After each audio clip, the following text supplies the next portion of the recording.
Buenas noches, amigas y amigos de la Caja Política. Bienvenidos a este estreno de una serie de entrevistas. Cato presenta y me da mucho gusto inaugurar este espacio de la Caja Política con un personaje al que hace mucho he admirado y con el que me ha tocado colaborar algunas veces, como lo es el profesor Óscar Rosa Ochoa. Profe, ¿cómo está? Muy buenas noches y muy buenas noches, Cato, y a todos los que siguen este importantísimo espacio de comunicación. Profe, pues los de mi generación, los de mi edad, de luego los para arriba, pues tenemos claro quién es usted, porque pues, nos ha tocado verlo en múltiples manifestaciones, apoyando múltiples causas, sobre todo la causa de los desaparecidos, que es un tema en el que usted ha profundizado mucho, y todo lo que tiene que ver con derechos humanos y con activismo. Pero, ¿cómo se presentaría Óscar Loza para la gente joven o la gente que no está tan empapada de estos temas? ¿Quién es Óscar Loza? Bien, soy alguien que le dedicó 43 años al aula. Yo di en primer lugar la clase de Historia Económica y Social de México. Di otras materias, pero creo que con esa inicié y con esa terminé. Y aparte de eso, efectivamente, yo he estado participando por muchos años, o sea, más de 50 años aquí en el estado de Sinaloa, en movimientos sociales. Primero, atendiendo las necesidades de los presos políticos. La universidad se vio inmersa en movimientos muy fuertes en su defensa y los estudiantes que fueron a la cárcel yo atendí, no solamente con medicinas, con médicos, sino su propia defensa. Y por otro lado, luego vendría un grave problema por el que pasó México, que fueron la desaparición forzada de personas por motivos políticos en los años 70. Yo me inicié allí con las madres, también con hijos desaparecidos, ¿no? Doña Rosario Barra de Piedra, que se nos fue hace apenas algunos años, la gran señora que encabezó a nivel del país estos movimientos, y yo estuve con ella allí, ¿no? Muy bien, profe. Profe, ¿en qué momento de la vida de Óscar Loza surge este germen o se despierta esta conciencia por decir, hay que participar, hay que apoyar en la defensa, hay que apoyar el movimiento, hay que luchar por esta justicia social? ¿En qué momento de su vida? ¿Fue en ese momento como estudiante, antes? Pues quien tendría buena parte de la culpa es mi padre, como él mismo decía después. En el año de 1965, y yo estaba en la primaria, hubo un movimiento aquí en el estado de Sinaloa, bueno, lo hubo en el país, pero aquí particularmente, de un ensayo democrático al interior del PRI, por cierto. Carlos Madrazo, que era el presidente a nivel nacional, busca que se abran las posibilidades de que al interior haya corrientes dentro del partido y que propongan candidatos para las elecciones. Y en esas elecciones de 1965 aquí, se forma una corriente que encabezó el señor Peña Batis, Enrique Peña Batis, y propusieron candidatos a presidente municipal que oponían a los oficiales. Y fue una cosa grande. Mi padre participó allí con Enrique Peña Batis. Yo estaba en la primaria y me acuerdo que mi padre, yo estaba aquí en la escuela tipo en la tarde, los mítines eran allí en Catedral y me decía, cuando termines de clase ya te espero. Pues fueron los primeros que yo miré. Después él mismo decía, ¿qué le diría a mi hijo? Yo fui el que lo llevé a los primeros mítines, ¿no? Fue en 1965. Yo me voy de aquí a la Escuela Normal Rural de Jalisco con X en el estado de Nayarit. Cuando yo llego allá hay un movimiento fuerte en solidaridad con la Universidad de Michoacán. Acababan de cerrar, reprimieron la universidad y habían despedido al rector, aquel filósofo Eli de Gortari, autor de libros de filosofía y eso, ¿no?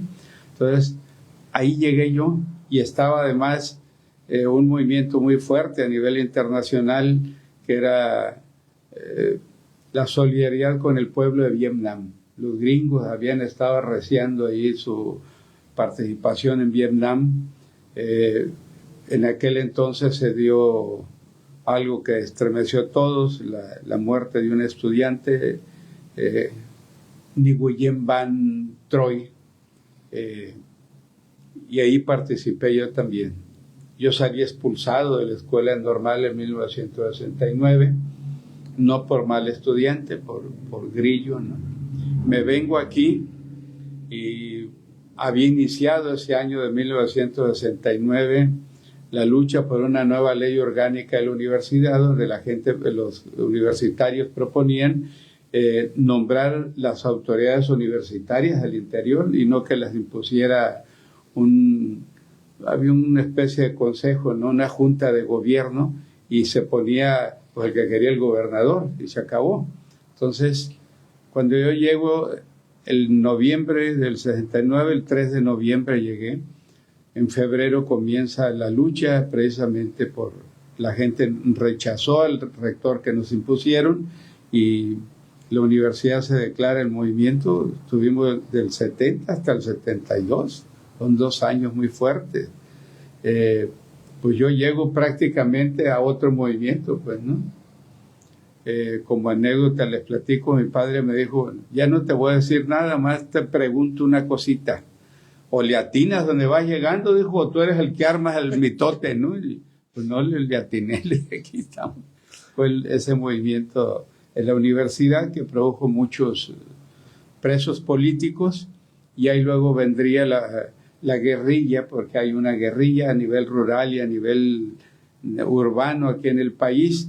Participan muchos sinaloenses, algunos compañeros eran compañeros de aula míos, Elmer Gutiérrez, que en paz descanse ya, participó, se va a Chihuahua. El Mazatlán, otro compañero de aula también, él muere en la guerrilla,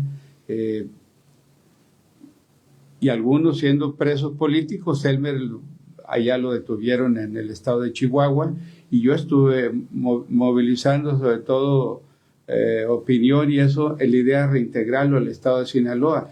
Con ello fue con los que yo pues participé más profundamente en cuestiones políticas, ¿no? Luego con las madres, como lo he señalado, ¿no? Es una historia larga. Espero, porque me han estado planteando que escriba las memorias esas, y yo creo que ya es tiempo de comenzar a escribirlas. Pues ojalá, profe, para que nos lo comparta pronto ese libro. Entonces, en ese momento que vuelve usted aquí, que está en Federación de Política, es cuando usted estudió Derecho, ¿no? No, soy economista. ¿Es economista? Sí, todo el mundo, cuando voy a darles alguna conferencia, los abogados ¿y en qué facultad estudió? Pues en la de Economía. Le dije, me pasa algo curioso. Ya se me está olvidando lo que estudié de Economía, y los abogados no les he aprendido todavía nada. Soy economista. Que la Escuela de Economía tuvo una tradición, pues digamos, muy crítica o muy marxista, por así decirlo. Sí, esa fue la escuela. Cuando yo entré, pues había personajes como José Luis Eseña Cervantes, que murió muy joven, por cierto, pero él prometía mucho como investigador. Buenísimo. Juan Manuel Insunza, que muere también, yo que no completaba los 30 años, era un investigador buenísimo. Yo tuve una generación de maestros ahí muy buena. Todavía quedan por ahí algunos caminando. Valdemar Rubio Ruelas, que está en la Secretaría Particular por ahí de Rubén Rocha, él fue de los maestros en esa época. En Guasave me tocó saludar el otro día a Chuy Montiel, que era otro de los maestros de la Escuela de Economía de aquella época. Había algo muy importante, el hábito de la lectura. Ceseña siempre llegaba y no era sobaco ilustrado, como le decíamos, era un hombre de mucha lectura, y siempre llegaba. Había alguien que le decía de chiste, le decía, maestro, si usted trajera una carrucha de libros, sería más fácil cargar los libros que trae. Esa era la tradición en la Escuela de Economía, la lectura. Yo la conservo todavía. Y para decirles, este año llevo ya 4 libros leídos y estoy con el 5º y el 6º. O sea, mucha lectura. Eso lo he mantenido. Le mandaron un mensaje, por cierto. Tengo un buen amigo de la secundaria. Le comenté que hemos esta plática y me dice, dile al profe que gracias a él empecé a leer. Me leo un libro al año, dice, pero gracias a él es que lo leo. Fue su alumno en la prepa central. Uno de los logros que yo señalo es que no muchos, pero al menos de cada grupo de los que yo doy clases, alrededor de un promedio de 3, 4 muchachos tomaron el hábito de la lectura. Yo leía y los ponía a leer, comentábamos los libros. Eso es algo muy importante y todavía encuentro gente que me dice, gracias a usted conservo. A mi hijo por ahí también lo abordó una persona hace poco y le dijo lo mismo. Y para quienes hemos tenido la oportunidad de practicar la docencia recientemente es todo un reto fomentar la lectura. Se ha vuelto muy complicado, ya no la lectura por placer, a veces hasta la propia comprensión lectora básica que uno adquirió en la primaria y en la secundaria, ya es todo un reto fomentar. Así es. Profe, 43 años en las aulas, ¿cómo empezó? ¿Dónde empieza Óscar Loza a dar clases y por qué la inquietud de dar clases? Yo soñé desde que entré en la normal con ser maestro, pero me corrieron de ser profe de primaria, pues yo quería comenzar con eso y seguir los pasos que mucha gente hacía allá en la escuela normal.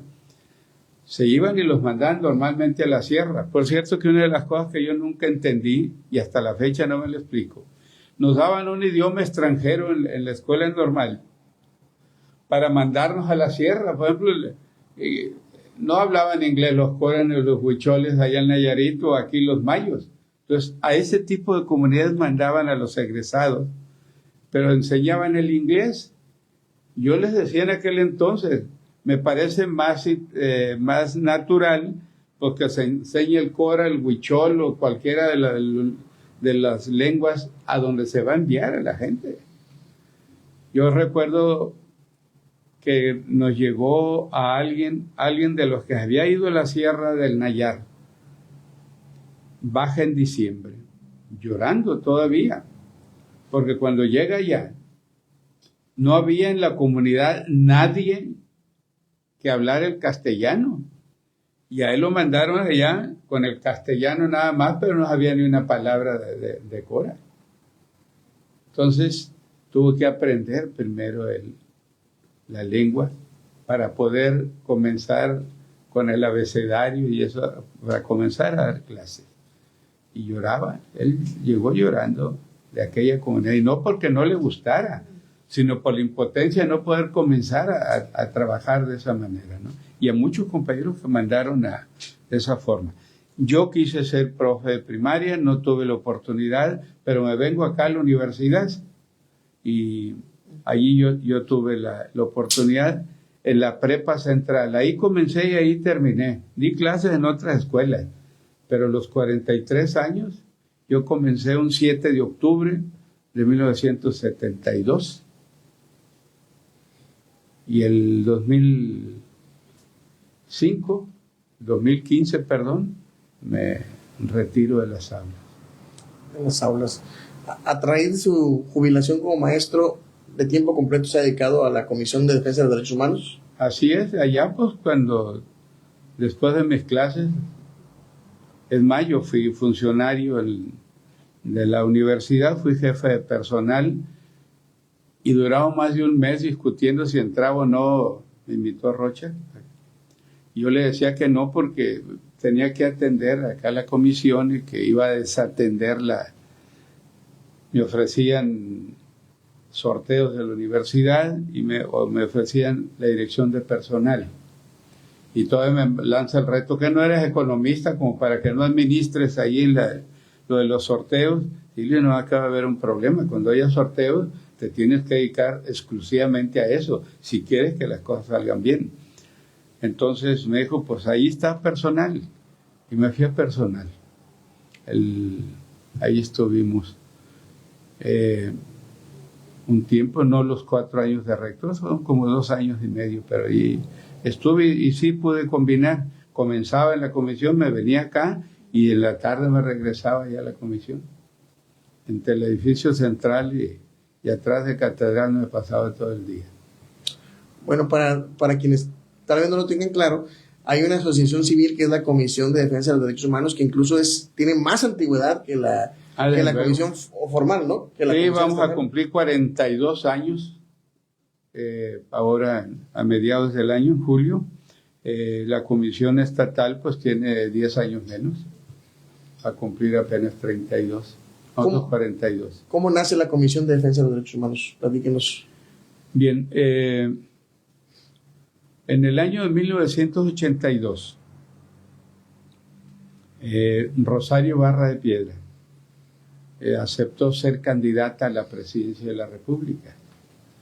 Como yo estaba también en el Frente Nacional contra la Represión, que era donde dábamos el apoyo al movimiento de las madres, yo fui uno de los que habló con ella para que no cometiera ese error desde el punto de vista nuestro.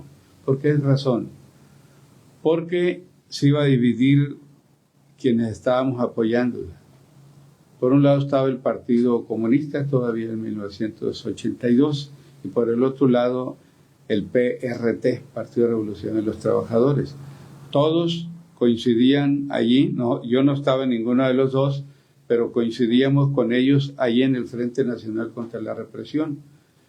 Salieron dos candidatos a la presidencia de la República, Arnoldo Martínez Verdugo, que le acaban de hacer el homenaje por el centenario de su nacimiento, y doña Rosario.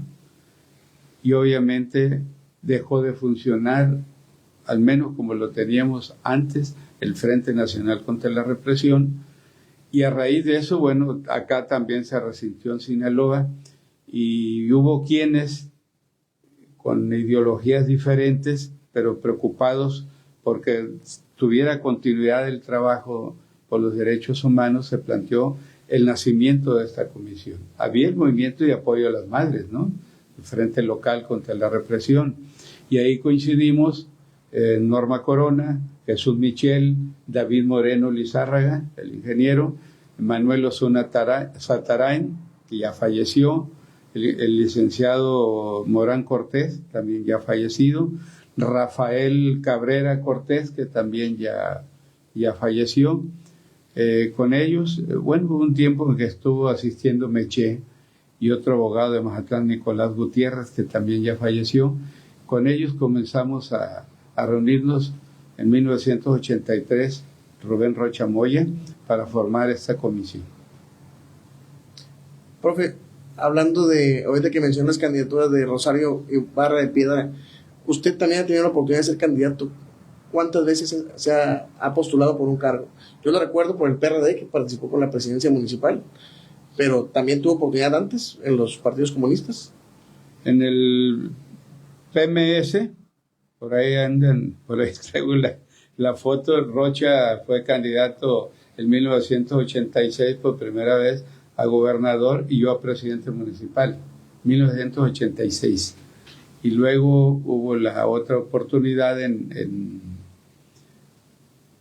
el 2007,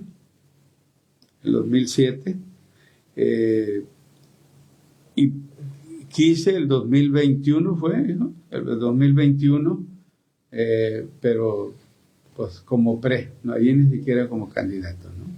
Sí, por Morena. Sí, pretendía hacerlo y no se pudo. Ahí estaba fuerte el amigo Estrada Ferreiro y no, pero ni siquiera hicieron las encuestas que debían haber hecho. Por ahí en el 2004 usted llega a la Comisión Estatal de Derechos Humanos, la 2003. 2003 fue la que es formal, digamos, de la oficial. Gubernamental. La gubernamental, así es. ¿Cuál es la diferencia entre la experiencia de dirigir la asociación civil y la gubernamental? Para comenzar, acá hay que corretear todos los meses el pago del agua, de la luz, la renta, aunque tuvimos la gracia de comprar el despacho donde estamos, en su oportunidad. Y luego, bueno, es una asociación civil que va a tener la dificultad, en primer lugar, de que le escuchen. Porque si a aquella no le atienden todas las recomendaciones, pues para acá lo que antes era un desdén completo hacia un organismo de derechos humanos, pero luego te comienzan con el discurso, es que ya hay un estatal, tú no tienes por qué existir. Sin embargo, bueno, nosotros siempre estuvimos planteando lo siguiente. Una comisión estatal tiene reglamentado exactamente qué es lo que tiene que hacer y no puede hacer más. Y le pusieron límites. Por ejemplo, la Suprema Corte de Justicia, cuando se crea la Comisión Nacional y luego después todo el sistema no jurisdiccional de protección a los derechos humanos, dijeron, estamos de acuerdo que se cree, pero que a nosotros no nos toque. Eso fue lo que dijo el Poder Judicial. Y luego nos dicen que no se metan con las cosas laborales. Y hasta la fecha, hay quienes tienen aquí, los que están todavía allí, tienen la idea de que no hay que meterse con las cuestiones laborales. Y yo les digo, por fortuna, el 10 de junio de 2011 se reformó la Constitución y se elevó a rango constitucional los derechos humanos. Y es obvio que si se elevan a ese rango, los derechos laborales, independientemente de que las leyes orgánicas de las comisiones estatales o nacionales digan que no deben de tocarlos, pues ni modo que digan que la ley orgánica está por encima de la Constitución. Así de sencillo. Entonces, y nosotros no tenemos esa limitación, pero le digo una cosa, yo fui presidente antes de esas reformas a la Constitución, y es cuestión de imaginación para hacer las cosas. Yo hice 2 que no se admitían en ese entonces. Una, ya había un antecedente en Baja California. Allá José Luis Pérez Canchola hizo lo mismo que yo hice aquí. Él se presentó allá con el presidente del Supremo Tribunal de Justicia y yo también aquí cuando era el licenciado Jorge Romero Zazueta. Y le dije, vengo a platicar con usted para decirle que es muy probable que le lleguen recomendaciones. Ustedes no pueden hacernos recomendaciones a nosotros. Le dije, las recomendaciones no serían para tocar la cuestión de fondo. Nosotros no le vamos a decir que alguien es inocente o culpable. No le vamos a decir que lo juzguen o no lo juzguen. Eso es un asunto del juez. Pero si a un indiciado no le permiten presentar pruebas si él tiene derecho o no, sí. Y si no se las permite el juez, es un asunto administrativo, ¿verdad? No es el de fondo. Así es mismo. Y nosotros podemos entrar en cuestiones administrativas, no las de fondo. Estoy de acuerdo. Si alguien tiene testigos y no se los recibe el juez, es una cuestión administrativa en la que las comisiones deben de entrar. Ni antes de que yo estuviera ni después he tenido conocimiento que se haya atrevido la Comisión Estatal de Sinaloa a hacerlo. Nosotros sí lo hicimos.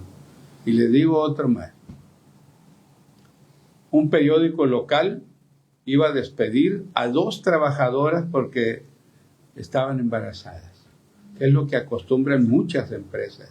Una era trabajadora administrativa y la otra era reportera. Obviamente no les dijeron váyanse porque están así, pero se entendía, pues. A la reportera cubrían abolato y en el camión iba y así embarazada con sus 7 meses y medio, 8 que tenía, iba y venía. Y luego le dijeron, ahora vas a cubrir El Dorado, Costa Rica y Quilá, sin carro. O sea, ¿qué le dijeron? Entonces van y presentan queja con nosotros. ¿Y yo qué hago?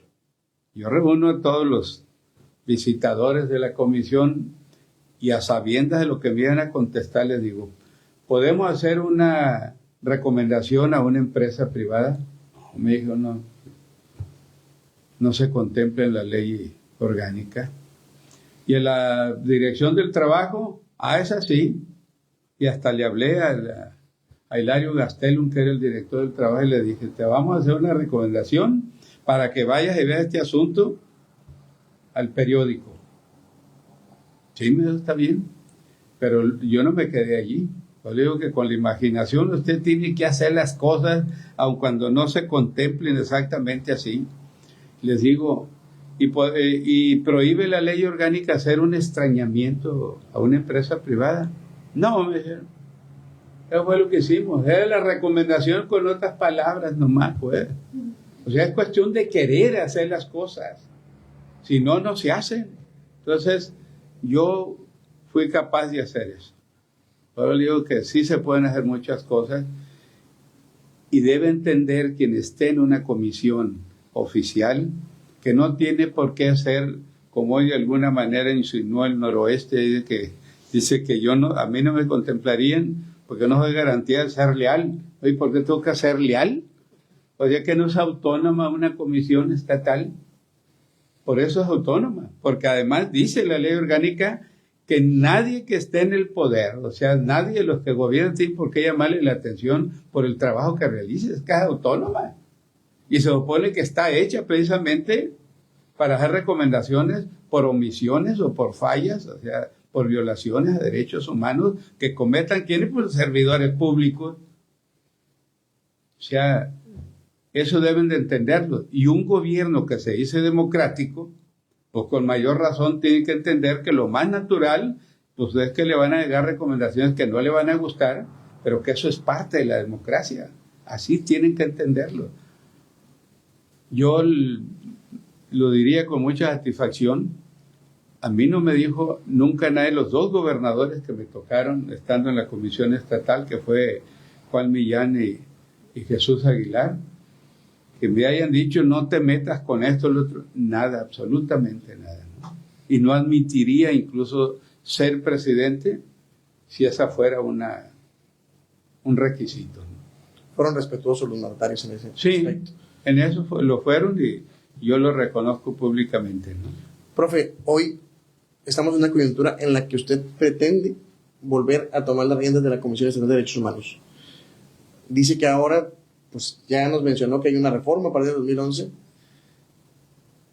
¿Nos podría platicar un poquito qué le cambiaría un poquito de su proyecto para la Comisión Estatal de Derechos Humanos?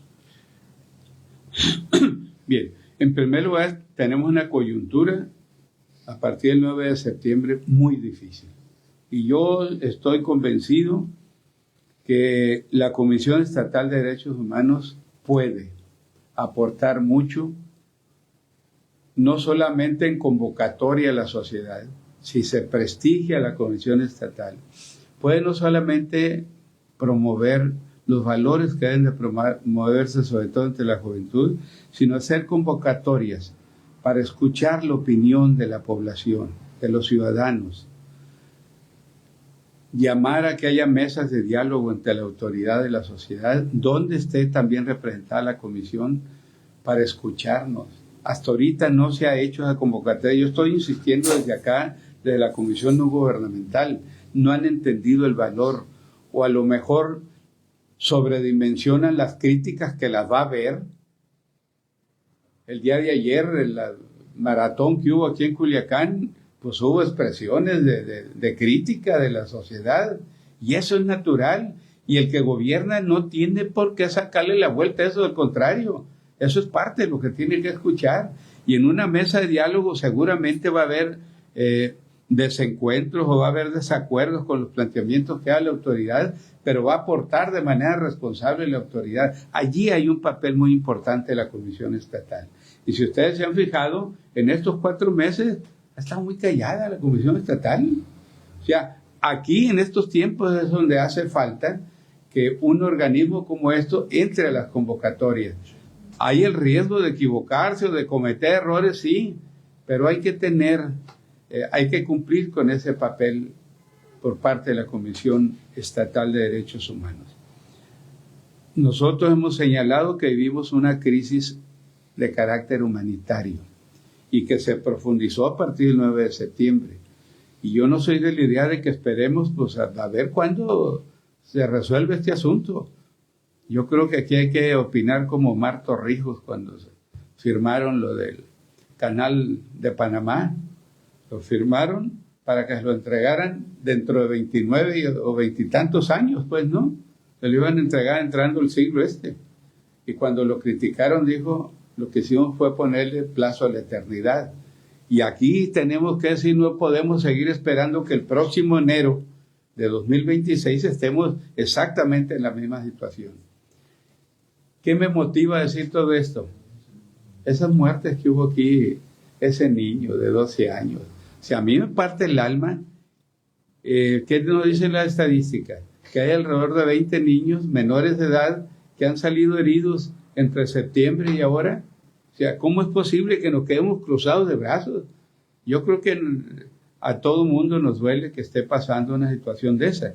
Y leí críticas que me parecen incorrectas en el sentido de que ¿qué andaba haciendo la familia entre 12 y 1 de la mañana? Preguntas. Profe, Jimena con X nos dice que deseando que llegue el profe a la Comisión Estatal de Derechos Humanos Sinaloa respecto a los derechos y exigencias de la población trans. ¿Cuál debería ser el actuar de la Comisión Estatal de Derechos Humanos? Ya que le consta a ella, dice, seguimos siendo invisibles para ellos. Bien, pues por fortuna en este campo se ha caminado en este país y en el estado de Sinaloa. Hay legislación, pero yo creo que cuando ellos reclaman, conozco yo a Jimena, la saludo, me parece que es una persona muy responsable, ella es una persona muy solidaria y sobre todo con los familiares que tienen desaparecidos. Y creo que tienen que multiplicar el activismo, ¿no? Eso por parte de ellos. Y en el caso de las instituciones del Estado, incluyo las autónomas, creo que tienen que tener un mayor respeto y darles mayor espacio a estas personas, ¿no? Yo a él lo conozco, es una persona muy profesional en el trabajo que realiza. Muy bien. Pues síganos, pues, alguna otra pregunta que gusten que el profe conteste, aquí nos la pone en los comentarios. Catarino dice, ¿qué políticas se deben implementar para que los derechos humanos se vivan en nuestra sociedad? Bien, yo quisiera que algo ya no existiera en este país. Quisiera que la cultura, o sea, que cada quien que va llegando a los puestos públicos entendiera cuál es la cultura de los derechos humanos. Suecia, por ejemplo, nos dice de manera muy orgullosa que desde 1809, que se creó la institución del Ombudsman, lo que llamaríamos el Defensor del Pueblo, la Comisión de Derechos Humanos, no ha desatendido una sola recomendación en más de 200 años. Y yo, el 2010, estuve invitado a la República Dominicana para promover la creación, porque no había todavía una Comisión Nacional de Derechos Humanos allá. Y me preguntan los organismos que nos invitaron que si acá en Sinaloa se atendían las recomendaciones.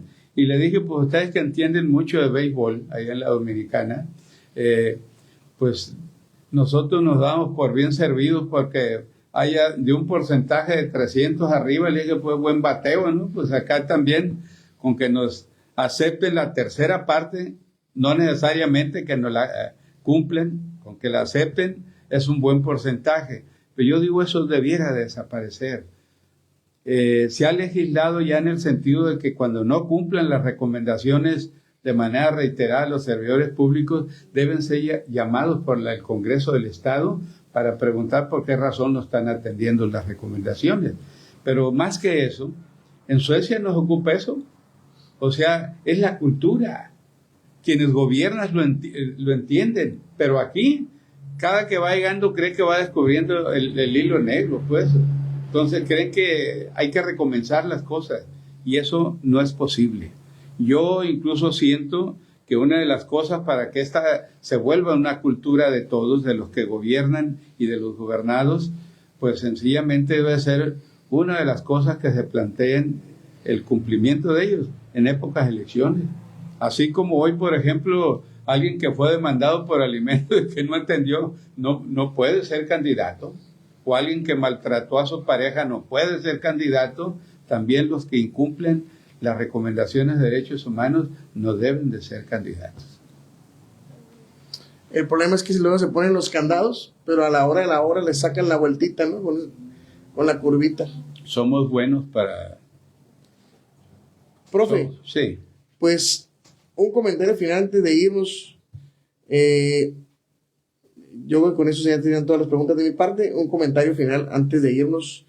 Y pues quiero mencionar una frase que recuerdo mucho cuando me tocó coincidir por usted allá en un proyecto que se llamó Sinaloa por la Paz, por allá en el 2011. Que recuerdo que hicimos una marcha referente a la guardería ABC.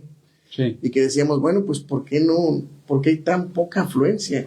Siendo que en ese momento a nivel nacional, era un momento de mucho impacto. O sea, ciudades había gran afluencia de demanda a participar en esas marchas, pero aquí no éramos más de 100 personas. Y recuerdo que usted me dijo, a veces nos toca a algunos pocos ser la conciencia de toda una sociedad. Y esa frase quería mencionar o quería recordarla en este espacio, que siempre la traigo presente de esa frase que usted comentó ese día. ¿Algún comentario final, profe, para despedirlos? Bien, pues aquí estamos. Yo adelanto que puede no darse en esta ocasión mi llegada a la Comisión Estatal, pero eso no va a cambiar lo que yo estoy haciendo. Luchar por los derechos humanos es un proyecto de vida. O sea, no es un asunto de que se me ocurre porque pues, se abre una chamba allí, ¿no? Porque debo decirles además lo siguiente. Si esto fuera posible, o sea, si el Congreso tuviera bien determinar el primer acto, es más, dentro del discurso ante la Cámara, sería la renuncia de una parte del salario. Y doy mis razones. No es posible que un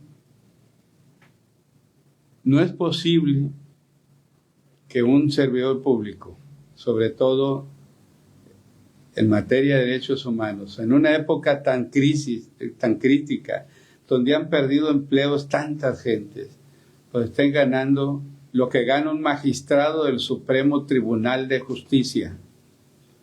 Y yo digo, la mitad del salario la dedicaría a becas de los estudiantes de mi pueblo. Yo soy del ejido de Monteverde. Entonces, para que sigan estudiando aquellos que no pudieran de otra manera continuar sus estudios aquí en la ciudad. De mi generación muchos no pudieron venirse, eran mejores que yo. Y con eso abriría las posibilidades para algunos. Pues muchas gracias, profe. Mucha suerte en el proceso. Gracias. Y como bien lo dice, yo creo que dudas sobre que el mejor perfil es usted. No hay. Creo que a lo mejor el reto es para las autoridades, para el Congreso, a ver si están a la altura de el proceso. Mucha suerte y ojalá pronto podamos entrevistarlo ya como presidente de la Comisión Estatal de Derechos Humanos. Aquí está. Con Gracias. Mucho gusto. Gracias. Gracias, querido público. Nos vemos a la próxima.